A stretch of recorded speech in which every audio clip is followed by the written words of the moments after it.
சேமியா உப்புமா எப்படி செய்கிறதுன்னு தான் பார்க்க போகிறோம். அதுக்கு தேவையான பொருட்கள் சேமியா, வெங்காயம், பச்சை மிளகா, கருவேப்பிலை, கேரட் இது எல்லாத்தையும் எடுத்து வச்சுக்கோங்க. ஒரு பேனில் ஆயில் ஊற்றிட்டு ஆயில் சூடானதுக்கப்புறம் கடுகு, பெருங்காயம், உளுத்தம்பருப்பு 3யும் போட்டு அது ஃப்ரை ஆகிற வரை வெயிட் பண்ணுங்கள். அதுக்கப்புறம் கடலைப்பருப்பு கொஞ்சம் எடுத்துக்குவோம், ஏன்னா கொஞ்சம் டேஸ்ட் கொடுக்குறதுக்காண்டி. அப்புறம் ஆனியன், பச்சை மிளகா, கருவேப்பிலை எடுத்து வச்சுருந்தோம்ல அதெல்லாம் போட்டு வதக்கிட்டு லைட்டாக கொஞ்சம் உப்பு சேர்த்துக்கோங்க.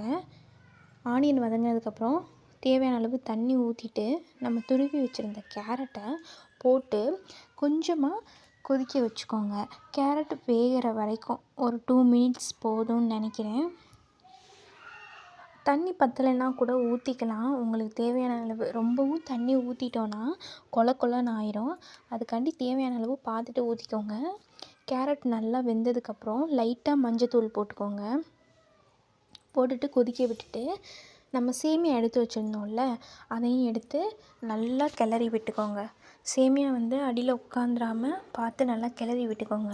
நல்லா கிளறும்போது லைட்டாக ஆயில் ஊற்றி ஊற்றி ஊற்றி கிளறுங்க. அப்போ தான் ஒட்டாமல் தனித்தனியாக வரும். அதுக்காண்டி தான் ஆயில் ஊற்றி ஊற்றி கிண்டிக்கோங்க.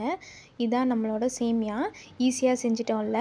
நம்மளோட சேனலை சப்ஸ்கிரைப் பண்ணிக்கோங்க, லைக் பண்ணிக்கோங்க, கமெண்ட் பண்ணுங்கள். தேங்க்யூ ஃபார் வாட்சிங்.